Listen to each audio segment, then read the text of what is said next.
Hello everyone, welcome to Mindspan Education. This is very first lecture in this series of calculus and optimization as part of our complete GATE DA course. So, in this particular lecture, what I am going to cover is let's see the syllabus first.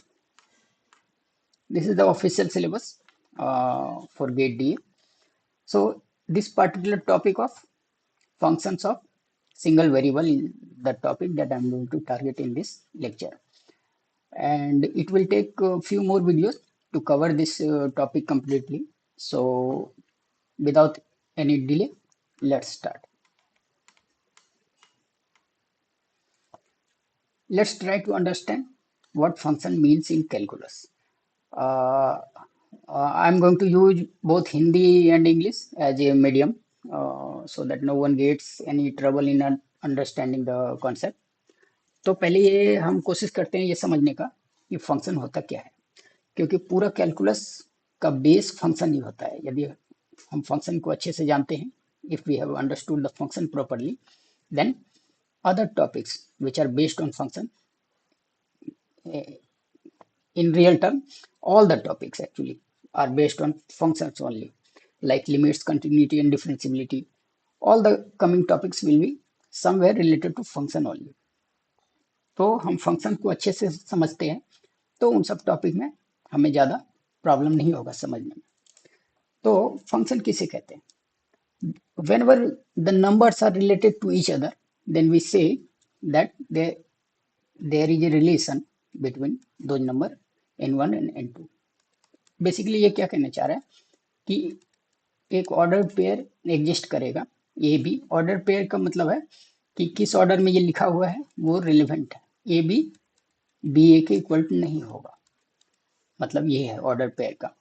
यदि हम कहते हैं कि एक relation ए B ऐसा है, A R B, that means A related है B से और एक रिलेशन एग्जिस्ट कर रहा है ए और बी के बीच में।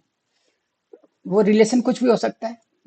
रिलेशन का डेफिनेशन एग्जैक्टली जो होगा उस पर डिपेंड करेगा। जैसे मान लिया रिलेशन है ट्वाइस, मान लिया टू एक्स, तो पहला नंबर एक होगा तो दूसरा दो होगा, कि मतलब दूसरा नंबर जो है पहले का ट्वाइस है।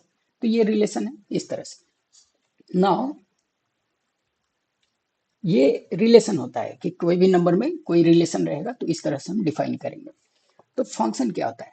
फंक्शन होता है एक पर्टिकुलर टाइप ऑफ रिलेशन होता है। A function is a relation that uniquely defines outputs based on inputs. ये यूनिकली वर्ड बहुत इंपॉर्टेंट है यहाँ पर कि कोई भी इनपुट्स के लिए आउटपुट जो होगा वो यूनिकली डिफाइन होगा। ऐसा कभी नहीं होगा फंक्शन के केस में कि सेम आउटपुट के लिए वो सेम इनपुट के लिए मल्टीपल आउटपुट्स आ गए, ऐसा कभी नहीं होगा। इसको इस तरह से हम लोग समझ सकते हैं कि जो फंक्शंस होते हैं, मान लिया ये कोई फंक्शन है, ये कोई डब्बा है और इसमें क्या होगा, इनपुट होगा और कुछ मैजिक होगा यहाँ पे और इधर आउटपुट निकलेगा। ये जो मैजिक है यही फंक्शन है। ईच इनपुट को एग्जैक्टली एक आउटपुट से ये कनेक्ट करेगा, एग्जैक्टली एक आउटपुट से।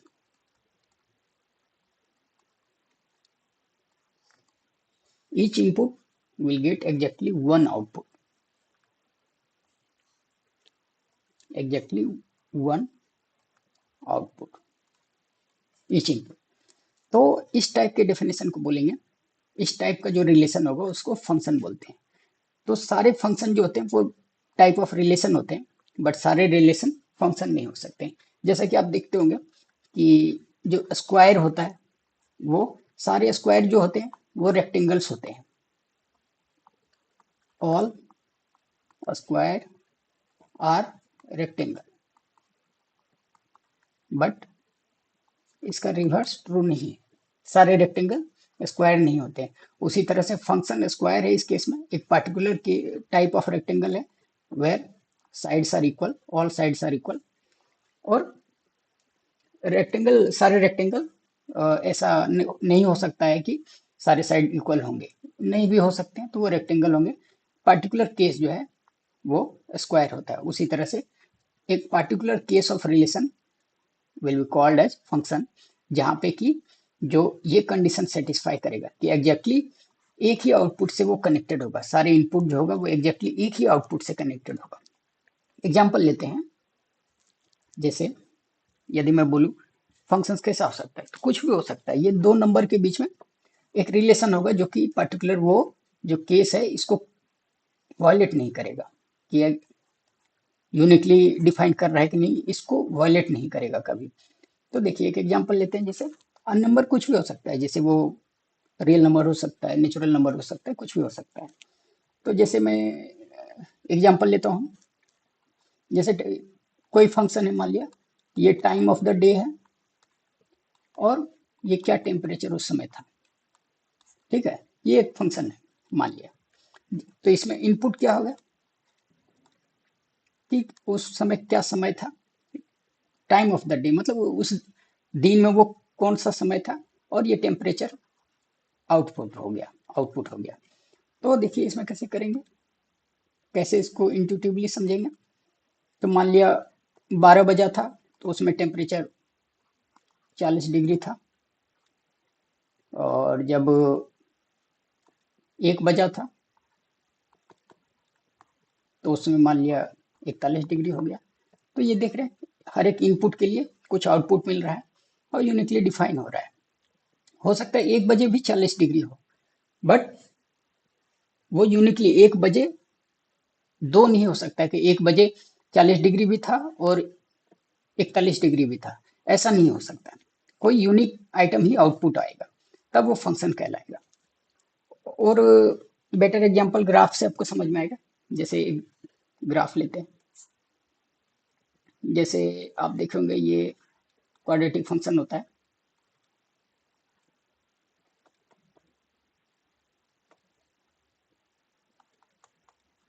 तो इसमें क्या होता है, देखिए मान लेते हैं ये सपोज -1 पॉइंट है और ये 2 है सपोज।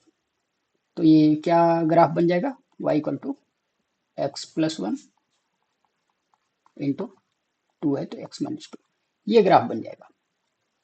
ये basically y equal to x+1 into x-2 का ग्राफ है, और ये x है और ये y है सपोज। यूजुअल नोटेशन जो होता है, आउटपुट जो होता है y के टर्म में लिखते हैं, and inputs are written in terms of x। ये नॉर्मल कन्वेंशन है ये, ठीक है। तो ये y की जगह हम fx भी लिख सकते हैं। x इनपुट जा रहा है और आउटपुट क्या आ रहा है इस फंक्शन में, x+1 इंटू x-2। तो यहाँ पे देखिए, अब इसको हम एनालाइज करते हैं, ये हमारे फंक्शन के डेफिनेशन को क्वालिफाई करता है कि नहीं। तो डेफिनेशन हमारा कैसा है कि फंक्शन ऐसा है, रिलेशन है जो कि दो नंबर के बीच का रिलेशन है, जो कि हर इनपुट को यूनिकली एग्जैक्टली एक आउटपुट से कनेक्ट करता है। तो कभी ये ऐसा वायलेट तो नहीं हो रहा, देखते हैं चांसेस कहाँ कहाँ वायलेट होने। बाकी इधर तो क्लियर है एकदम। Let me change the colour. इधर तो क्लियर है, हमेशा हर इनपुट के लिए यूनिक ही मिलेगा, ग्राफ कहीं भी गड़बड़ नहीं है। -1 पे क्या मिलेगा, f-1 पे क्या मिलेगा, 0 मिलेगा। f2 पे क्या मिलेगा, यहाँ भी 0 मिलेगा। थोड़ा कंफ्यूजन वाला पॉइंट है ये। और एक बार देख लेते हैं f0 पे क्या मिलेगा। f0 पे इसमें रखेंगे 0, तो 1 इंटू -2, तो -2 निकलेगा, ये -2 है। तो देखिए कभी भी ये वायलेट हुआ क्या, क्या किसी दो अलग अलग इनपुट के लिए सेम आउटपुट निकला क्या, नहीं सॉरी, किसी सेम आउटपुट इनपुट के लिए दो अलग अलग आउटपुट निकला क्या, कभी ऐसा नहीं हुआ। हमेशा यूनिक है। देखिए f-1 पे 0 आया तो f-1 पे और कुछ नहीं आया, हमेशा 0 ही आ रहा है। f2 पे 0 आया, भले ही f-1 और f2 पे दोनों पे 0 आया, लेकिन कभी भी ऐसा नहीं हुआ, ये आउटपुट सेम आया, लेकिन कभी भी ऐसा नहीं हुआ कि दो सेम इनपुट के लिए दो आउटपुट आ गया, ऐसा कभी नहीं हुआ। वैसा नहीं होना चाहिए। तो एग्जैक्टली एक ही आउटपुट हमें मिल रहा है, किसी भी इनपुट के लिए एग्जैक्टली एक ही आउटपुट मिल रहा है। तो ये फंक्शन को क्वालिफाई करता है कि एग्जैक्टली एक ही आउटपुट मिल रहा है कि नहीं। कभी भी ऐसा नहीं हुआ कि किसी इनपुट के लिए एक से ज्यादा आउटपुट हो गया। तो ये फंक्शन को क्वालिफाई करता है, ये फंक्शन है। और एग्जाम्पल लेते हैं जो फंक्शन नहीं है, तो आपको और क्लियर हो जाएगा कि मैं क्या बोलना चाह रहा हूँ। इसको देखिए, ये क्या है, बहुत ही नाइस फंक्शन है ये। ये बेसिकली सर्किल है। सर्किल का इक्वेशन कैसा होता है, X square plus Y square, let's say one, one radius वाला है ये। तो यहाँ पे क्या रहेगा, -1 रहेगा, यहाँ पे 1 रहेगा। तो इस केस में देखिए, इसको एनालाइज करते हैं। एक्स बराबर -1 पे क्या आ रहा है, एक्स बराबर यदि -1 रख दे तो वाई इक्वल टू 0 आया एट एक्स इक्वल टू -1। तो ठीक है, एक्स बराबर -1 पे और कुछ नहीं आया, यहाँ पे यूनिक आया। उसी तरह एक्स बराबर 1 पे भी यूनिक आएगा। लेकिन यदि कोई पॉइंट हम बीच का ले लें, मान लिया यही पॉइंट लेते हैं, एक्स इक्वल टू 0 ले लेते हैं, तो 0² plus Y square equal to 1। तो इसको क्या लिख सकते हैं, वाई स्क्वायर इक्वल टू 1। तो इसको क्या लिख सकते हैं, Y equal to, Y means F X, +-1 लिख सकते हैं। 1 के लिए भी ट्रू है और -1 के लिए भी ट्रू है, +-1। तो देखिए यहाँ पे क्या केस हो गया, यहाँ पे इनपुट हमारा जो था, इनपुट जो था वो x था, और आउटपुट जो था वो y था। तो यदि हम टेबुलर फॉर्म में देखें, x इनपुट था, y आउटपुट था, और क्या हमें किस तरह का इनपुट के लिए किस तरह का आउटपुट मिल रहा है, x बराबर हम 0 जब डालें तो हमको दो आउटपुट मिल रहा है, y बराबर एक बार 1 मिल रहा है, और 0 के लिए ही एक बार -1 भी मिल रहा है आउटपुट। तो ये जो केस हुआ, ये ऐसा बिल्कुल नहीं होना चाहिए था, क्योंकि शुरू में आप जो डेफिनेशन जिस पे हम बार बार इम्फेसाइज कर रहे हैं वो ये है कि यूनिकली डिफाइन करें, हर इनपुट के लिए आउटपुट को यूनिकली डिफाइन किए। तो ये जो यूनिक वाला बात है, इसको वायलेट कर दिया उसने, यूनिकली डिफाइन नहीं कर पा रहा है। 0 इनपुट के लिए वो यूनिकली डिफाइन नहीं कर पा रहा है, 0 के लिए दो आउटपुट डिफाइन कर दिया इसने, एक 1 कर दिया, एक -1 कर देगा। तो 0 इनपुट जब जाएगा तो हम ये पक्का पक्का नहीं बता पाएंगे कि 1 होगा कि -1 होगा आउटपुट। तो ये जो कंफ्यूजन क्रिएट हो गया, इसके लिए हम बोलेंगे कि ये फंक्शन नहीं है, ऐसा नहीं होना चाहिए था। क्योंकि फंक्शन का डेफिनेशन कहता है कि हर इनपुट के लिए ये यूनिक एग्जैक्टली एक आउटपुट हमको मिलना चाहिए। यहाँ 0 जो इनपुट है उसके लिए हमें एक से ज्यादा आउटपुट मिल गया, तो ये फंक्शन नहीं है। तो आपको अब क्लियर हो गया होगा कि मैं क्या बोलना चाह रहा हूँ, कि यूनिक मैपिंग होने का क्या मतलब है, कि हर इनपुट के लिए यूनिक आउटपुट होगा, उसका मीनिंग क्या है। तो यहाँ पे आप देखोगे कि ये जो दूसरा नंबर का एग्जाम्पल है, ये एक फंक्शन है, क्योंकि कभी ऐसा नहीं हुआ कि किसी इनपुट के लिए एक से ज्यादा आउटपुट निकल गया। बट यहाँ पे देखिए, सेम इनपुट के लिए ऐसा और भी बहुत सारे पॉइंट हैं। इवन तो आप देखोगे, even though x equal to -1 और एक्स इक्वल टू 1 के लिए एक ही आउटपुट आ रहा था, एक आउटपुट आ रहा था। बट ऐसा सारे पॉइंट के लिए होना चाहिए, किसी एक दो पॉइंट के लिए ऐसा हो भी रहा है तो वो नहीं, उससे हम सिर्फ आइडेंटिफाई या जज नहीं कर सकते हैं। ये सारे पॉइंट के लिए होना चाहिए ऐसा, इसके डोमेन में जितने भी पॉइंट हैं, सारे पॉइंट के लिए यूनिक आउटपुट प्रोड्यूस करना चाहिए। 0 भी इसके डोमेन में था, बट 0 के लिए दो आउटपुट आ रहे हैं, 0 के लिए दो आउटपुट आ रहे हैं, एक 1 आ रहा है, एक -1 आ रहा है 0 के लिए। तो हम कहेंगे कि ये फंक्शन नहीं है, भले ही ये रिलेशन है, यहाँ पे जो इनपुट आउटपुट है उसके बीच रिलेशन प्रॉपरली डिफाइंड है, एक रिलेशन डिफाइंड है कि ये इनपुट रहेगा तो इस तरह का आउटपुट आएगा, ये इनपुट रहेगा तो इस तरह का आउटपुट आएगा, रिलेशन डिफाइंड है। बट ये रिलेशन फंक्शन नहीं है। तो अब मैं ये एक्सपेक्ट करता हूँ कि आपको बेसिक डेफ मीनिंग समझ में आ गया फंक्शन का क्या होता है। तो हम इसको और कैसे कैसे डिफाइन करते हैं फंक्शन को, रिप्रेजेंटेशन का तरीका क्या होता है वो देखते हैं, किस तरह से रिप्रेजेंट कर सकते हैं,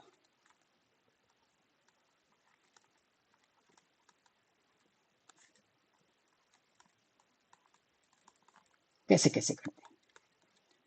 पहला तो सिंपल है, हम एकदम लिख दें सारे फंक्शन का जो पॉइंट्स हैं, जो इनपुट आउटपुट है, उसी को एग्जैक्टली लिख दें। ऐसा कर सकते हैं कि फंक्शन ऐसा है कि 1 इनपुट दे रहे हैं तो 2 आ रहा है, -1 दे रहे हैं तो 3 आ रहा है, 4 दे रहे हैं तो 1 आ रहा है, इस टाइप का हम पूरा लिख ही दिए कि किस इनपुट के लिए किस क्या आउटपुट आ रहा है। ऐसे रिप्रेजेंट कर सकते हैं, और इसमें डिफाइन कर देंगे कि जो इनपुट्स हैं वो क्या क्या है, जैसे मान लिया कि इनपुट जो डोमेन है वो 1, -1 और 4 है, ऐसा डिफाइन कर दिए। और जो रेंज है वो या तो कोडोमेन कह दीजिए आप या रेंज कर दिए, वो आगे हम डिफाइन करेंगे क्या उसका मीनिंग होता है। 2 है, 3 है, 1 है, ठीक है। तो या तो हम ऐसे लिख दें कंप्लीटली इस तरीके से कि ये इनपुट्स और आउटपुट्स ये सब हैं, तो क्या for any input what will be the output, उसको क्लियरली यदि हम राइट डाउन कर दें, ये एक तरीका हो सकता है। दूसरा तरीका क्या हो सकता है कि हम उसको मैथमेटिकल टर्म में डिफाइन कर दें, कि ऐसे होता है कि कोई function F A to B है। मोस्टली ये नोटेशन यूज होता है, तो इसके बारे में और हम बात करेंगे अभी। और फंक्शन को डिफाइन कर दें समथिंग लाइक दिस, ऐसे डिफाइन कर दें। तो इसमें क्या होता है, ये इसका मीनिंग क्या होता है, तो इस चीज को बोलते हैं, ये जो ए है इसको डोमेन बोलते हैं, ये हमारा इनपुट है, इनपुट को डोमेन बोलते हैं। और ये जो है ये आउटपुट का सेट है, इसको रेंज नहीं बोलेंगे, इसको कोडोमेन बोलते हैं। अभी आपको बताते हैं इसका मीनिंग क्या है। और ये क्या है, ये एक्चुअल डेफिनेशन है कि वो मैजिक जो होगा वो क्या होगा उस फंक्शन में। कुछ इनपुट आएगा, कुछ मैजिक होगा और आउटपुट निकलेगा। तो वो मैजिक ये है, मैजिक का फॉर्मूला ये है, ठीक है। तो अभी हमने एक नया टर्म इंट्रोड्यूस किया कोडोमेन, इसको डायरेक्ट रेंज नहीं बोला मैंने। ऐसा क्यों हुआ ये जानना जरूरी है। तो ये जो टर्म होता है, ये जो बी सेट है, ये सब सेट्स हैं, कि ये जो सेट है इसी सेट में से इनपुट सारा आएगा और इसी सेट में से आउटपुट सारा आएगा। तो आउटपुट जो एग्जैक्ट आएगा, जो एग्जैक्ट आउटपुट आएगा जब सारे वैल्यू हम रखेंगे ये वाले, उसको हम रेंज बोलेंगे। एग्जैक्ट में जो फंक्शन प्रोड्यूस करेगा आउटपुट उसको रेंज बोलेंगे। बट वो जो रेंज होगा वो ये जो बी सेट है उसी का पार्ट होगा। मैक्सिमम जो बी है बी हो सकता है, जो रेंज होगा उसी बी में से होगा, उससे बाहर नहीं जा सकता। कहने का मतलब है जो रेंज होगा वो बी में से ही होगा। बी जो है सुपर सेट है रेंज का, तो रेंज जितने प्रोड्यूस होगा वो या तो बी होगा, बी के बराबर होगा, या बी का कोई सबसेट होगा। तो टोटल जो एग्जैक्ट आउटपुट निकलेगा वो रेंज होगा, और जो इनपुट हम डालेंगे वो डोमेन होगा। और ये जो F X equal to X square plus one है, ये वो तरीका है जो कि उस पर अप्लाई होगा। इनपुट को आउटपुट बदलने में कोई सा तरीका अप्लाई होगा, वो ये है एक्स स्क्वायर प्लस वन। यहाँ पे ये डिपेंड करेगा किस टाइप का फंक्शन है, उसके नेचर पे डिपेंड करेगा। तो इस तरह से फंक्शन का डेफिनेशन हो सकता है, या तो डायरेक्ट लिख के कर सकते हैं, या तो ऐसे डिफाइन करके कर सकते हैं। और भी तरीके क्या होते हैं, और तरीका होता है जैसे आपने देखा होगा, बहुत ही फेमस टाइप का ये डायग्राम होता है। लिखने का तरीका है अपना, मान लिया ये इनपुट है और ये आउटपुट है। मान लिया आउटपुट नहीं है एग्जैक्टली, ये कोडोमेन है जिसमें से आउटपुट हो सकता है, और ये एफ है। इस तरह से भी हम देखते हैं। तो यहाँ पे हम डिफाइन करते हैं 1 2 3, और इधर मान लिया ए बी सी कर दिया, ठीक है। और 1 से मान लिया बी निकल रहा है, 2 से ए निकल रहा है, और 3 से भी मान लिया बी निकल रहा है। यहाँ आपको एक और बात क्लियर हो जाएगा कि कोडोमेन और रेंज का मीनिंग क्या है। तो इसमें देखिए, इसमें क्या हो रहा है, ये ऐसे छाप के बताना डायग्राम के तौर पे, और writing like this both are equivalent. कैसे इक्विवेलेंट, अभी देखिए, इनपुट 1 आ रहा है तो आउटपुट क्या आ रहा है, 1 पे बी आ रहा था, यहाँ मैसी हो गया थोड़ा लाइन, 1 पे बी आ रहा था, और 2 पे क्या आ रहा है, ए आ रहा है, और 3 पे भी बी आ रहा है। और यहाँ ए क्या है, 1 2 3, ए सेट जो है 1 2 3 है, और बी सेट क्या है,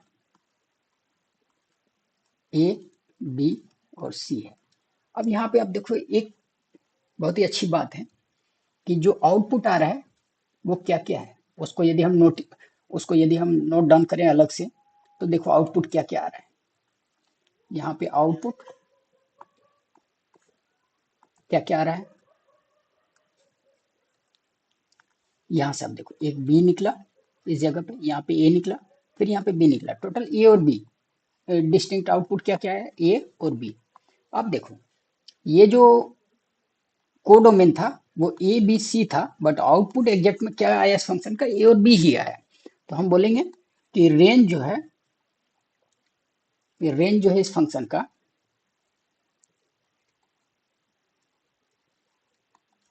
वो ए बी है सिर्फ। अब कोडोमेन जो है वो ये है, बी है। तो कोडोमेन और रेंज में डिफरेंस आपको अब समझ में आ गया होगा कि कोई जरूरत नहीं है कि कोडोमेन का सारा एलिमेंट उसका आउटपुट होगा ही, हो भी सकता है नहीं भी हो सकता है, ठीक है। और बेस्ड ऑन सारा एलिमेंट उसका रेंज है कि नहीं है, फंक्शन का डिफरेंट टाइप्स होता है, ठीक है। तो ये आपको बेसिक तौर पे मैं फंक्शन का डेफिनेशन समझा रहा हूँ कि फंक्शन होता क्या है, ताकि आपको पहले फंक्शन के बारे में और कुछ बात करें उससे पहले आपको you should get to know that what function really means in calculus, ठीक है। तो आगे हम चलते हैं, आगे देखते हैं। जैसा कि मैं अभी बता रहा था आपको कि इसके बेसिस पे किस रेंज कोडोमेन के बराबर है कि नहीं है, ये सब डिफाइन करता है कि किस टाइप का फंक्शन होगा। एक और टाइप से रिप्रेजेंट कर सकते हैं हम फंक्शन को, वो और भी ज़्यादा यूजफुल होता है। आपको दिखाता हूँ वो क्या है, लेट मी शो यू। उसको बोलते हैं piece wise, P I C, piece wise function. ये फंक्शन का एक प्रकार ही है जिसमें कि डेफिनेशन पीस वाइज होता है, मतलब उसका डोमेन जो होता है वो टुकड़ों में होता है, और पार्टिकुलर इंटरवल के लिए फंक्शन का डेफिनेशन फिक्स होता है, फिर नेक्स्ट इंटरवल के लिए अलग डेफिनेशन फिक्स होता है। इसमें क्या होता है, एफ एक्स इक्वल टू, मान लिया मैं इसे डिफाइन करूँ, एक्स स्क्वायर हो गया if x is let's say odd, और फिर मैं बोलूंगा कि एक्स प्लस थ्री है इफ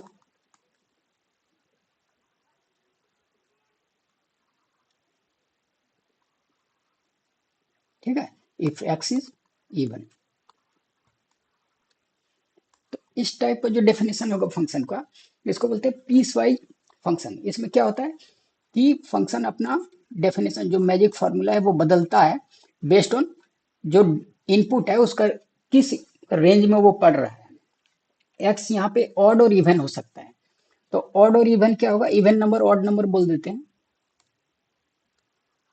तो ऑड नंबर आप जानते हैं क्या होता है, एक तीन पांच टाइप का, और इवन नंबर क्या होता है, दो चार छह टाइप का जो नंबर होता है वो इवन नंबर होता है।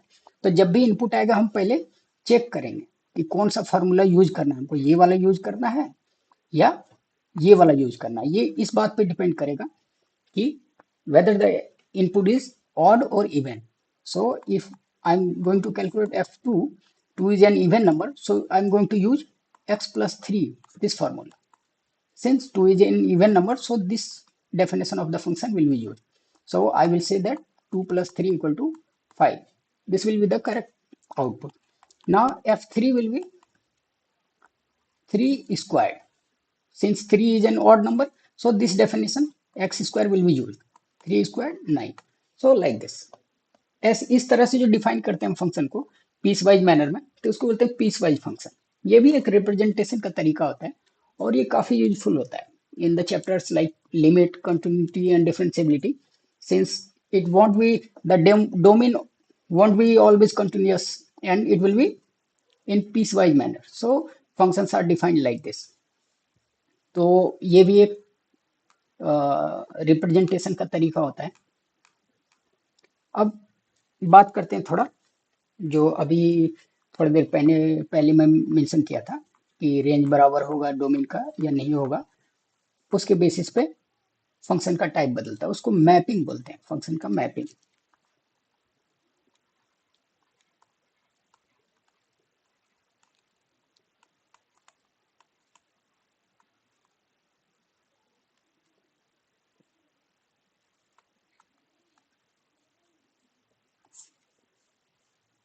मैपिंग इसमें क्या होता है आपको डिटेल से मैं बताता हूँ इसको, ये बहुत जरूरी है।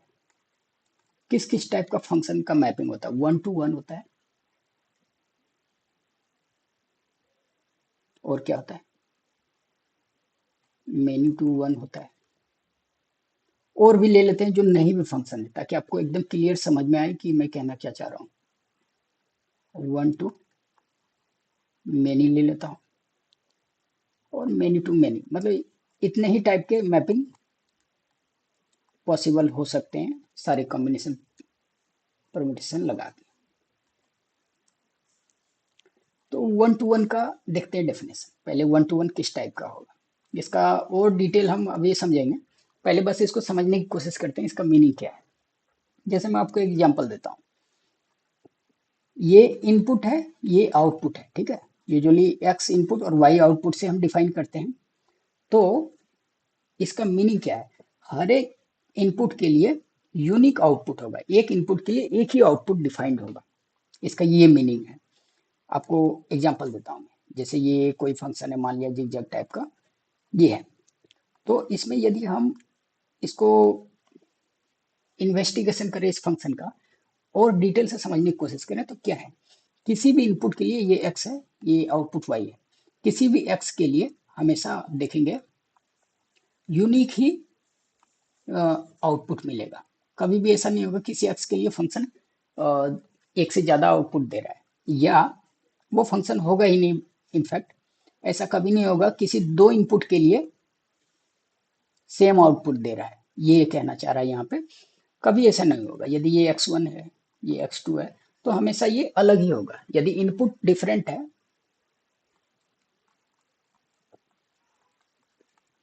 है तो ये गारंटी करेगा कि आउटपुट भी डिफरेंट होगा, ये गारंटेड रहेगा। इसमें वन टू वन मैपिंग में मतलब एक एक के साथ ही मैप हो रहा है, ये इसका यही मीनिंग है।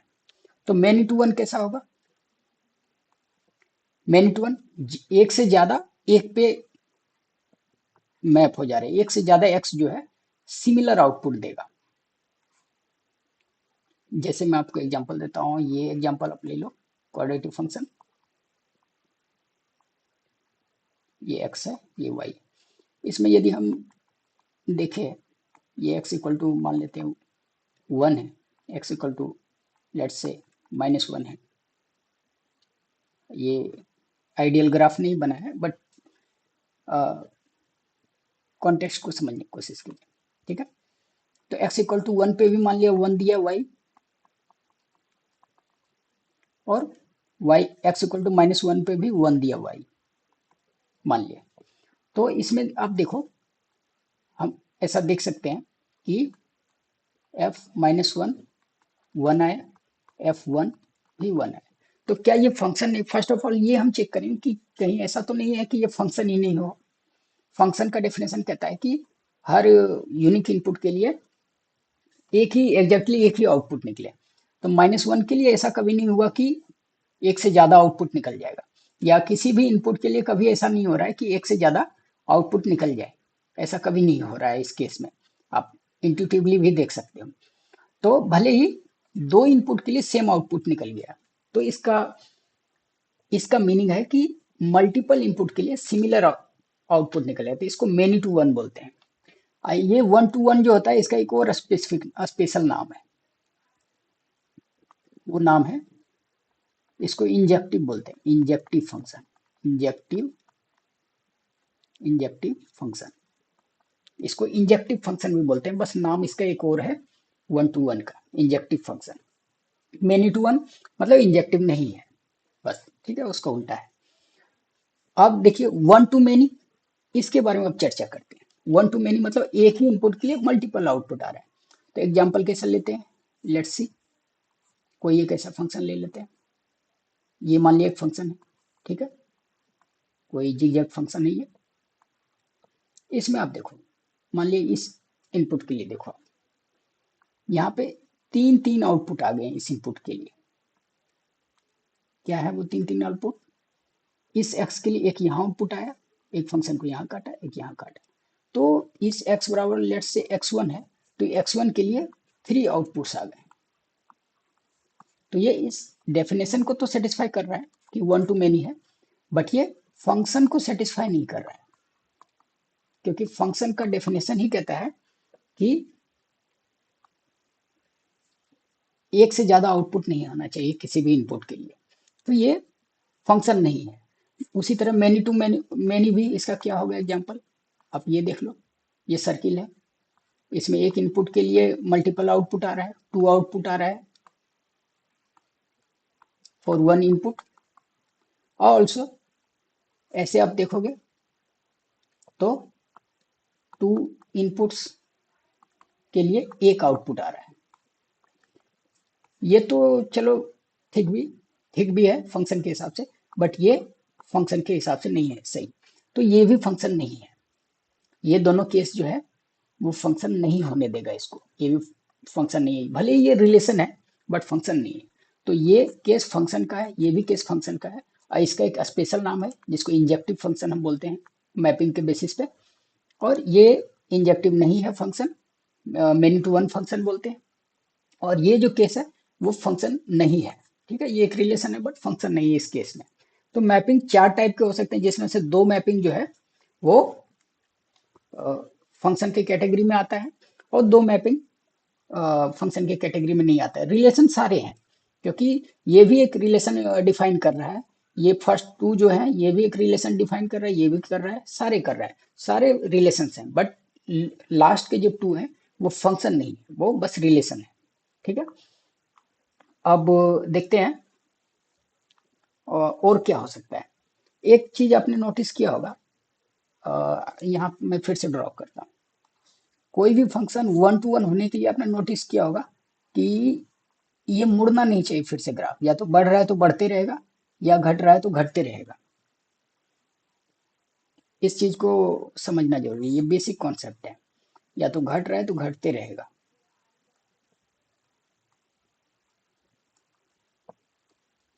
जहां भी मैं y लिख रहा हूं उसका मीनिंग है fx, ठीक है।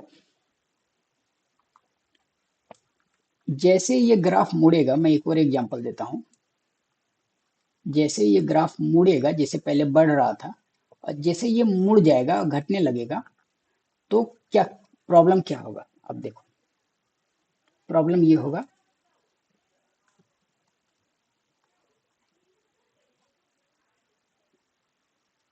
क्या प्रॉब्लम होगा यदि ये बढ़ रहा था, यहाँ तक बढ़ रहा था और उसके बाद ये घटने लगा। तो एक ऐसा पॉइंट आएगा हमेशा जिसके लिए वो एक बार वाई गया था और फिर से वो उसी वाई पे आ गया, क्योंकि बढ़ते हुए टाइम वो उस वाई को टच किया होगा और घटते टाइम फिर से एक बार टच किया होगा। तो क्या होगा, इस एक्स के लिए आप देखोगे x1 के लिए एक बार वो वाई इस फंक्शन पे आया था, फिर से किसी और एक्स के लिए वो वाई फिर से आ जाएगा। तो कोई भी फंक्शन, ये फिर क्या होगा, दो अलग अलग एक्स के लिए सेम वाई आ गया, सेम वाई आ गया, इसका मतलब ये वन टू वन नहीं रह गया, वन टू वन नहीं रह गया, ये मेनी टू वन हो गया, मतलब मल्टीपल वैल्यूज का सिमिलर आउटपुट आ रहा है। फंक्शन तो है but many many to one है, वन टू वन नहीं है। तो वन टू वन होने के लिए फंक्शन को क्या होना चाहिए, मोनोटोनस होना चाहिए, मोनोटोनस होना चाहिए, मोनोटोनिक होना चाहिए। मोनोटोनस का मतलब है, जैसे मोनोटोनस हो जाता है कभी कभी हमारा डे एक ही टाइप का हो जाता है, या तो हम हमेशा सैड है या तो हमेशा हैप्पी है, तो एक ही टाइम का कोई उतार चढ़ाव नहीं हो रहा है, तो वो मोनोटोनस कहलाता है। तो इसको बोलेंगे कि ये फंक्शन क्या है, मोनोटोनो मोनोटोनिकली इंक्रीजिंग है ये। ये फंक्शन क्या है, मोनोटोनिकली डिक्रीजिंग है। तो फंक्शन या तो मोनोटोनिकली इंक्रीजिंग होगा या तो मोनोटोनिकली डिक्रीजिंग होगा, तब हम बोलेंगे कि फंक्शन वन टू वन है। अदरवाइज ऐसा यदि नहीं हुआ तो वो वन टू वन नहीं होगा। ग्राफ से ही पता चल जाता है कि टर्न होगा तो वो सेम वाई प्रोड्यूस कर देगा मल्टीपल एक्स के लिए। तो या तो वो इंक्रीजिंग ही होवे या तो हमेशा डिक्रीजिंग ही होवे, तभी वो वन टू वन हो सकता है। ये बस हमने ग्राफ से अभी जो ग्राफ ड्रॉ किया उसके बेसिस पे हमने ये डिड्यूस किया, ये वाला ग्राफ के बेसिस पे, राइट। ओके, ये एक और पॉइंट था one two All right. Next part of this lecture we will see in the next video. Otherwise, this video will become very lengthy. Next part में क्या देखेंगे हम? ये देखेंगे कि ये जो वन टू वन है या मेनी टू वन है, इसको हम मैथमेटिकली कैसे प्रूव करते हैं। ये तो हमारे इंट्यूशन के बेसिस पे प्रूफ हो गया, ग्राफ देख के या जो इनपुट आउटपुट है वो देख के हमने बता दिया कि वन टू वन है या नहीं है। बट हमेशा ऐसा नहीं होगा कि सारा इनपुट हम इंट्यूशन के बेसिस पे जांच कर पाए। तो इसको मैथमेटिकली कैसे प्रूफ करते हैं ये हम नेक्स्ट वीडियो में देखेंगे। ठीक है, all right, okay, happy learning.